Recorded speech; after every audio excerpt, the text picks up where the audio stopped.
सरपंच भी कहीं ना कहीं आपकी उम्मीद लगा के बैठे जो अगर कांग्रेस सरकार आती है फिर हम पुराने अधिकारों से अपना काम कर पाएंगे। लेकिन जिताऊ जो कैंडिडेट होगा वो सर्वे के आधार पर उसको टिकट मिलेगी। जब एमएसपी के लिए तो तब उन पर लाठीचार्ज किया। जो आशा वर्कर हो, चाहे नर्सें हो, चाहे कर्मचारी हो, चाहे सफाई कर्मचारी हो, सभी पर इन्होंने लाठीचार्ज करने का काम किया। यहाँ तक कि इन्होंने सरपंचों को भी नहीं छोड़ा। क्वेश्चन आपसे रिलेटेड है कि आप 2014 में यहाँ के विधायक थे, विधायक होते हुए आपके लड़की ने भी बीजेपी ज्वाइन कर ली।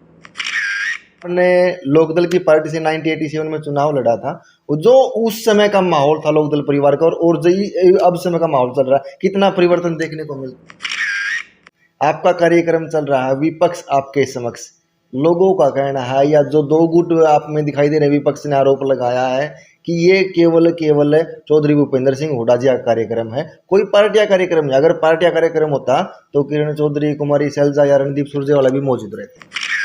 नेता प्रतिपक्ष ब्राह्मण महासम्मेलन में पहुंचे डिप्टी सीएम की, उसके बाद में कहीं ना कहीं तो हरियाणा की राजनीति में भूचाल सा आ गया था। कोई भी कहीं भी जिक्र होता तो ब्राह्मण के ऊपर डिप्टी सीएम होगा, लेकिन आपने स्पष्ट कर जो 2019 का एजेंडा था उसमें भी घोषणा पत्र में लिखा गया था। फिर इतना ही गुमराह क्यों कर गया, क्या गया इतना हाईलाइट मुद्दा क्यों बनागा एकदम से 2024 में बयान दिया था पीएम और सीएम को लेकर। छोड़ो, वो बहुत पुरानी बात होगी। बीजेपी अलग अलग कानून लेके आई, विपक्ष की बातों को कहीं ना कहीं दबा दिया जाता है।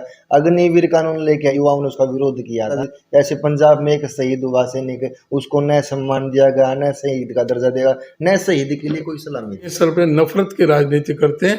इसी नफरत के सौदागरों के खिलाफ राहुल गांधी जी ने मोहब्बत की दुकान खोली थी। कोई बच्चा अपने माँ के पेट से जन्म ले रहा है तो अपने सर के ऊपर 1,42,800 रुपए का कर्जा लेकर के पैदा हो रहा है। नमस्कार, इस समय होडल विधानसभा के अंदर मौजूद हैं और हमारे साथ में बात करने के लिए हरियाणा कांग्रेस पार्टी के प्रदेश अध्यक्ष चौधरी उदयभान जी मौजूद हैं। हरियाणा की चर्चा हो रही है, हरियाणा के चुनाव को लेकर कांग्रेस पार्टी कितनी सतर्क है, कितनी तैयारी करी है, क्योंकि आगामी विधानसभा और लोकसभा के चुनाव नजदीक है और उन्हीं चुनाव को मद्देनजर रखते हुए आज हरियाणा कांग्रेस पार्टी के प्रदेश अध्यक्ष जी से कुछ अहम बिंदुओं पर चर्चा करेंगे। क्योंकि जिस तरह से विपक्ष बार बार में परिवारवाद का आरोप लगा रहा है, गुटबाज का आरोप लगा रहा है, क्या वास्तविकता अब तक वो गुटबाज खत्म नहीं हो पाया है? क्या चुनाव से पहले वो गुटबाज खत्म हो पाएगा या फिर तीसरी बार भी बीजेपी हरियाणा में सरकार बनाने में कामयाब रहेगी?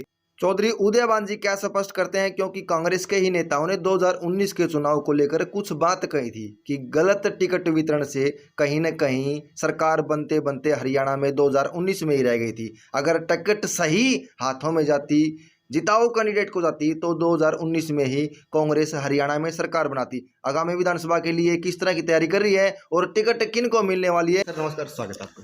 नमस्कार। ठीक है सर, एक ही पहला ही क्वेश्चन कर लेता हूँ सर। परिवारवाद में गुटबाजी हो रही है, क्या वास्तविकता अभी तक वो गुटबाजी खत्म नहीं हो पाया? कहाँ गुटबाजी है? विपक्ष तो बार बार आरोप लगाता सर। कांग्रेस में कोई गुटबाजी नहीं है। विपक्ष जो है बीजेपी अपने गुटबाजी को छुपाने के लिए हम पर गुटबाजी का आरोप लगाती है। क्योंकि जब उनसे पूछते हैं कि उनके चौधरी वीरेंद्र सिंह क्या कहते हैं, राव इंद्रजीत सिंह क्या कहते हैं, अरविंद शर्मा क्या कहते हैं, अपना रमेश कौशिक या धर्मवीर क्या कहते हैं, और खुद अनिल विज क्या कहते हैं, और खुद जो है ना अलग से बात कर लेना धनखड़ भी क्या कहते हैं, ये खुद उनके अंदर बहुत ज्यादा वो सभी मनोहर लाल खट्टर के सब खिलाफ है। कोई नहीं चाहता खट्टर जी से सारे दुखी और परेशान है, परेशान आत्मा है, और ये अपना दोष छिपाने के लिए हमारे ऊपर दोषारोपण करते हैं गुटबाजी का। कोई थोड़ा बहुत मतभेद हो सकता है, मनभेद नहीं, हमारी लोकतांत्रिक पार्टी है तो यहाँ कोई गुटबाजी नहीं है। सभी कांग्रेस पार्टी के साथ है, सभी राहुल जी को, खड़गे जी को, सोनिया जी को सभी अपना नेता मानते हैं, सब पूरी तरह से मजबूती के साथ लगे हुए हैं। आपने पदभार संभाला, उसके बाद से कहीं ना कहीं जो ब्लॉकों तक का आपका जो संगठन है वो तैयार होता दिखाई दे रहा है, उसमें भी कहीं ना कहीं अड़चन लगी, बाद के गो बैक किनारे ऐसे सुनने में आ रहा है। ऐसा है कि इस बात का संकेत है कि कांग्रेस की जबरदस्त हवा चल रही है प्रदेश के अंदर।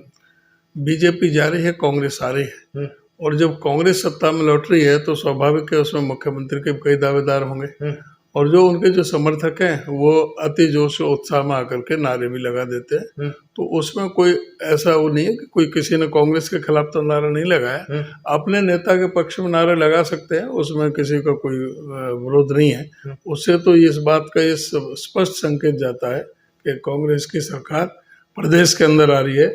मेरा जो लगभग 1.25 साल में लगभग 33 x MLA, x ministers, BJP से, आम आदमी पार्टी से, लोकदल से, जेजेपी से छोड़ करके हमारे साथ पार्टी में शामिल हुए हैं। जो बीजेपी और जेजेपी से छोड़ करके जो आ रहे हैं, सत्ता को कौन छोड़ना चाहता है? ये भी इस बात का संकेत है कि वे सत्ता को छोड़ करके विपक्ष में हमारे साथ संघर्ष में जुटने के लिए आ रहे हैं, लड़ाई लड़ने के लिए आ रहे हैं, हमारा सहयोग करने के लिए आ रहे हैं। तो ये भी इस बात का संकेत है कि हरियाणा में कांग्रेस की जबरदस्त हवा चल रही है और आने वाला समय कांग्रेस का सरकार, कांग्रेस भारी बहुमत से हरियाणा में सरकार बनाएगी। ठीक है, 9 साल सत्ता में हो गए सर बीजेपी को हरियाणा में। जिस तरह से अनेकों धरने, हर वर्ग दुखी कहीं ना कहीं दिखाई दे रहा है। सरपंच भी कहीं बड़ा सम्मेलन करे 5 नवंबर को टोहाना में, आशा वर्कर भी धरने पर बैठी हुए हैं, सफाई कर्मचारी भी धरने पर बैठे हुए हैं। कोई वर्ग क्या आपकी नजर में खुश दिखाई दे रहा है बीजेपी सत्ता से? इस सरकार से कोई भी वर्ग संतुष्ट नहीं है और सबसे बड़ा अफसोस की बात है कि प्रदेश को कर्ज के जाल में इस सरकार ने फंसा दिया है। जो 2014 में 70,000 करोड़ का कर्जा था, आज 4 लाख करोड़ को पार कर गया है। आज कोई बच्चा अपने माँ के पेट से जन्म ले रहा है तो अपने सर के ऊपर 1,42,800 रुपये का कर्जा लेकर के पैदा हो रहा है। कोई भी डेवलपमेंट का काम बड़ा नहीं हुआ, कोई बिजली का एक भी कारखाना नहीं लगा। जो हुड्डा जी के समय में 4 बिजली के बड़े कारखाने लगे थे। हुड्डा जी के समय जब कांग्रेस का शासन था तो बल्लभगढ़ तक मेट्रो आई थी, गुड़गांव तक मेट्रो गई थी, बहादुरगढ़ तक मेट्रो गई थी। इनका एक पिलर इन्होंने कोई मेट्रो का नहीं लगाया। रेलवे लाइन 6 मंजूर हुई थी, इन्होंने एक भी नहीं किया। एम्स का जज्जर में इंस्टीट्यूट खोला और साथ ही जो 16 यूनिवर्सिटी और मेडिकल कॉलेज हुड्डा साहब के समय में खोले थे।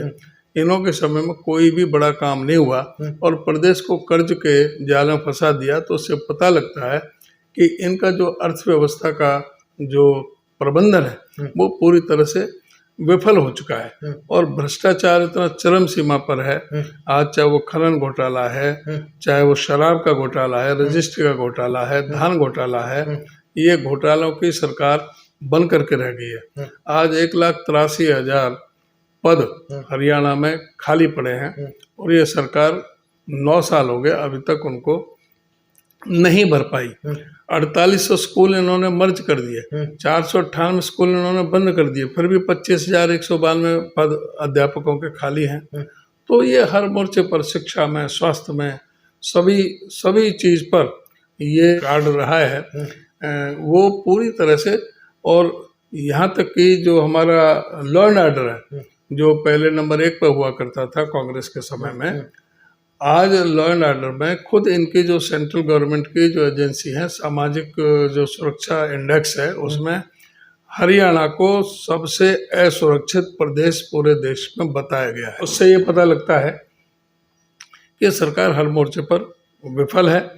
और विफलता का है कि जब कोई आंदोलन हुआ किसानों का तो उनसे इन्होंने अपना बदला चुकाने के लिए उन पर लाठीचार्ज किए। 712 किसानों ने अपने प्राणों का बलिदान कर दिया। सूरजमुखी के रेट के लिए मांगे जब MSP के लिए, तो तब उन पर लाठीचार्ज किया। जो आशा वर्कर हों, चाहे नर्सें हों, चाहे कर्मचारी हों, चाहे सफाई कर्मचारी हों, सभी पर इन्होंने लाठीचार्ज करने का काम किया। यहाँ तक कि इन्होंने सरपंचों को भी नहीं छोड़ा। जो छोटी सरकार बड़ा गुणगान करते थे कि हम छोटी सरकार को, पढ़ी लिखी सरकार है, इसको और अधिक अधिकार संपन्न बनाएंगे। अधिकार संपन्न ऐसा बनाया, 2 साल तक तो इलेक्शन नहीं कराए थे और जब कराए तो 20 लाख की पावर 2 लाख पे ला दी। 2 लाख के बाद में फिर जब एजिटेशन चलाया, बहुत जब लड़ाई लड़ी तो 5 लाख पे पहुंचाए। और ऊपर के अध्यक्ष भी MLA के बगैर नहीं कर सकते। तो ये लोगों को गुमराह करने के लिए सिवाय इनके पास एक ही मुद्दा है, देश को धर्म और मजहब के नाम से जाति के जहर में बांटो और राज करो। इनका और कोई नहीं है। इसलिए सिर्फ ये मजहबी जुनून पैदा करने का प्रयास करते हैं कि हिंदू और मुसलमान करके तुम्हें कुछ वोट मिल जाए।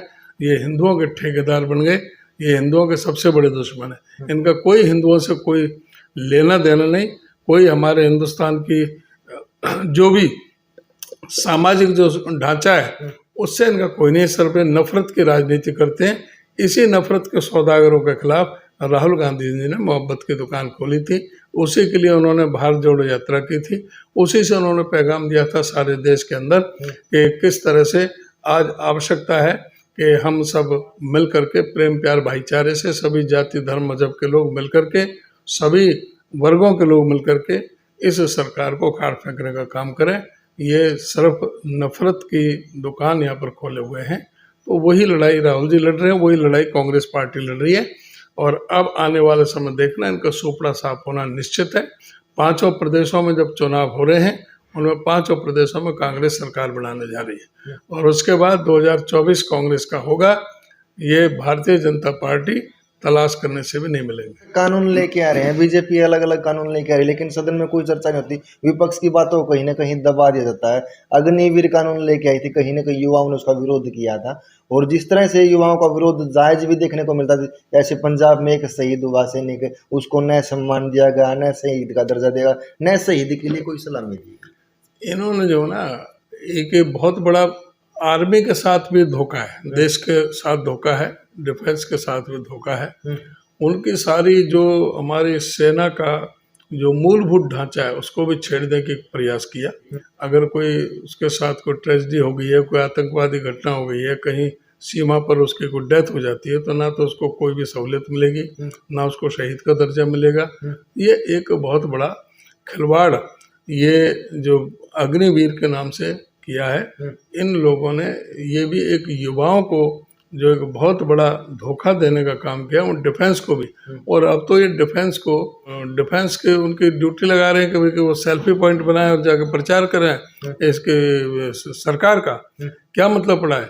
वो देश की सुरक्षा के लिए है, चाहे इंटरनल सिक्योरिटी हो चाहे एक्सटर्नल सिक्योरिटी हो, बाहर की हो चाहे अंदर की हो, उसकी सुरक्षा के लिए। वो कोई सरकार के प्रचार प्रसार के लिए वो भी इन्होंने इस तरह के ये घटिया कामों में लगे हुए हैं और वो इनका अभी मौका आ रहा है, वो इनका सबक मिलेगा। एक आपने बयान दिया था पीएम और सीएम को लेकर, ये बयान कहीं आपने मजाक के मूड में दिया था या जिस तरह से हर वर्ग कहीं ना कहीं बीजेपी सरकार से दुखी दिखाई दे रहा है उस वर्ग के लिए आवाज? छोड़ो, वो बहुत पुरानी बात होगी, उसके सारे स्पष्टीकरण। ने लोकदल की पार्टी से 1987 में चुनाव लड़ा था, जो उस समय का माहौल था लोकदल परिवार का और जो अब समय का माहौल चल रहा है, कितना परिवर्तन देखने को मिलता है? लोकदल रहा कहाँ? चौधरी देवलाल ने जो लोग इकट्ठे किए थे, जो सभी जाति वर्ग के लोग मिलकर के जो लोकदल बनाया था, चौटाला ने खुद ने सबको भगा दिया कि करके।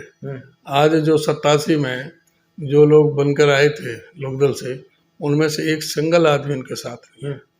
सबको एक एक करके सबको उन्होंने भगा दिया। तो ये इनकी जो नीति, जो तानाशाही की और प्रवृत्ति और जो लालच में, चौधरी देवलाल की राजनीति में इसमें तो जमीन आसमान का फर्क है।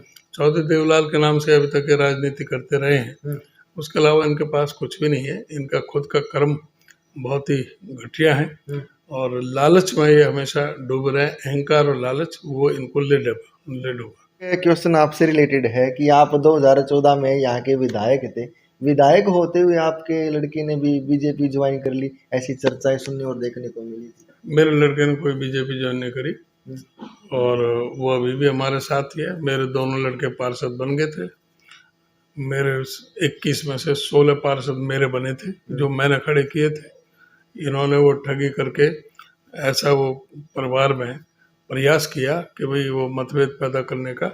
बाकी ऐसा कोई ना उसने कोई बीजेपी ज्वाइन किया, वो बीजेपी वो साथ में। नेता प्रतिपक्ष ब्राह्मण महासम्मेलन में पहुंचे थे स्थिति की डिप्टी सीएम की, उसके बाद में कहीं ना कहीं तो हरियाणा की राजनीति में भूचाल सा आ गया था। कोई भी कहीं भी जिक्र होता तो ब्राह्मण के ऊपर डिप्टी सीएम होगा, लेकिन आपने स्पष्ट कर जो 2019 का एजेंडा था उसमें भी घोषणा पत्र में लिखा गया था। फिर इतना ही गुमराह क्यों कर गया, क्या गया, इतना हाईलाइट मुद्दा क्यों बनागा एकदम से 2024 चुनाव में? ये सारा प्रेस का बनाया हुआ है, मीडिया का बनाया हुआ है, कोई मुद्दा ही नहीं था।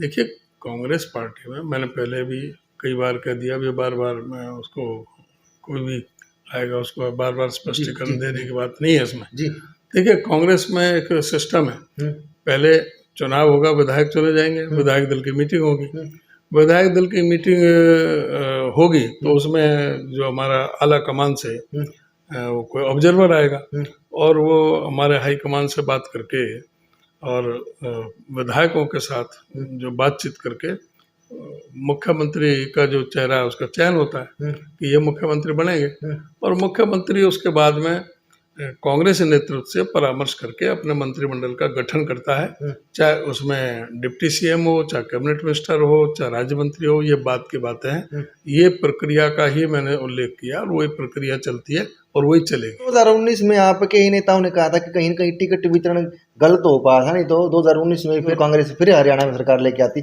वही देखने को मिलता कि आपके हर विधानसभा क्षेत्र में एक टिकट के ऊपर 5-5 कैंडिडेट अपनी तैयारी कर रहे हैं, और कहीं ना कहीं ये भी संशय लगाया जा रहा है कि क्या जो 2019 में गलती हुई थी कि कहीं टिकट गलत था तो चला, या फिर गलती दोबारा हो सकती है। किस तरह से आप अपने कोहिनूर को अलग कर सकते हैं? पार्टी हमेशा कई चैनलों से चयन करती है और वो अपना डिसीजन लेती है।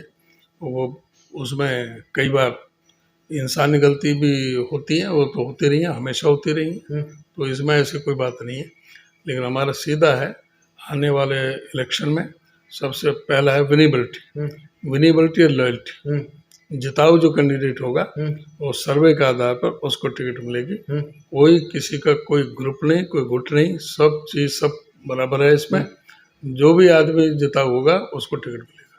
ठीक है सर, विपक्ष के आप कहीं ना कहीं बड़ी भूमिका निभा रहे हो और विपक्ष को आज के इसमें कल्प के रूप में देखने लगे हैं। घोषणा पत्र में क्या क्या है? सरपंच भी कहीं ना कहीं आपकी उम्मीद लगा के बैठे, जो अगर कांग्रेस सरकार आती है फिर हम पुराने अधिकारों से अपना काम कर पाएंगे। लेकिन घोषणा पत्र अभी कमेटी हमारी बन रही है, अभी जल्दी आने वाली है। जब बन जाएगी उसमें सारे बिंदुओं पर जो भी डिफरेंट वर्ग की जो डिमांड्स हैं और जो हमारे पास आई हुई हैं उन सबको संकलित करके उनके पास भेजा जाएगा और वो उस पर चर्चा करके उसका फैसला करें। आपका कार्यक्रम चल रहा है, विपक्ष आपके समक्ष, लोगों का कहना है या जो दो गुट आप में दिखाई दे रहे विपक्ष ने आरोप लगाया है कि ये केवल चौधरी भूपेंद्र सिंह हुड्डा जी का कार्यक्रम है, कोई पार्टियां कार्यक्रम नहीं। अगर पार्टियां कार्यक्रम होता तो किरण चौधरी, कुमारी शैलजा या रणदीप सुरजेवाला भी मौजूद रहते। ये आप अपनी बात है आपकी, जो ना जहाँ पीसीसी प्रेसिडेंट और सीएलपी हो तो वो एक गुट का है प्रोग्राम, वो कांग्रेस का प्रोग्राम। जहाँ तक है शैलजा जी छत्तीसगढ़ के प्रभारी हैं, एआईसीसी जनरल सेक्रेटरी हैं। जो रणदीप सुरजेवाला हैं वो भी एआईसीसी जनरल सेक्रेटरी है, पहले कर्नाटक में थे, वो मध्य प्रदेश में, उनकी अपनी ड्यूटियाँ लगी हुई हैं। ये सर्वथा अनुचित है। कांग्रेस बिल्कुल एकजुट है। धन्यवाद सर आपका हमारे चैनल पर समय देने के लिए। धन्यवाद। होडल विधानसभा के अंदर मौजूद हैं और कांग्रेस पार्टी के प्रदेश अध्यक्ष चौधरी उदय भान जी ने स्पष्ट कर दिया 2024 में जो चुनाव होगा वो कहीं न कहीं बीजेपी को उखाड़ फेंकने वाला चुनाव होगा और कांग्रेस पार्टी प्रचंड बहुमत के साथ में हरियाणा में सरकार बना रही है। जो गलती 2019 में हुई थी, गलत टिकट वितरण हो पाया था, सरकार नहीं बन पाई थी, वो गलती दोबारा नहीं होगी। सर्वे के हिसाब से जो जिताऊ कैंडिडेट होगा उन्हीं को टिकट दिया जाएगा। आप कितना सहमत हैं, क्या सोचते हैं? 2024 में प्रचंड बहुमत के साथ में सरकार आने वाली है हरियाणा में कांग्रेस की? कमेंट सेक्शन में अपना जवाब जरूर लिखिए। धन्यवाद।